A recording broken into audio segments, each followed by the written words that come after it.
when I started StemExpress, I really saw a need for things to advance faster than they were in sort of a typical healthcare environment, and really wanted to aggressively change those timeframes. Not only the time it would take for an entity to get FDA approval and actually work through clinical trials, but also help on the backside of figuring out how can we partner with healthcare to be able to accelerate the speed in which they can offer and deliver these treatments to patients. And when I, started out in college, being pre-med, I became an EMT and I started working in the emergency room. And, one of the things I learned very on, I actually started as a volunteer in the emergency room before I got my EMT license. But, really quick was thrown into the deep end of the pool and sort of, it was a trauma hospital. So there was, daily intensive traumas that were going on.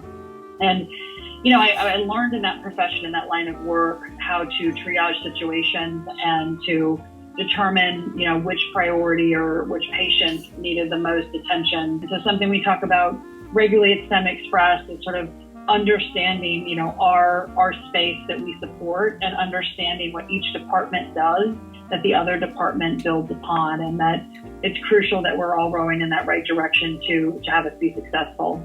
Real leadership for me, and this is very personal to me, is being willing to do whatever's necessary to get the job done. I think when we use these analogies like rowing in the same direction, when we view these analogies, that means that my rowing and my speed in which I row is just as important as the person next to me, as the person in the back of the boat or the middle of the boat associated to this. I remember the first time I met a woman CEO in my 20s, and I think it's something that as women, we need to, participate in mentorship. We need to make sure we get out there and meet people. And, I think that it's part of what we can give back to our own community as well.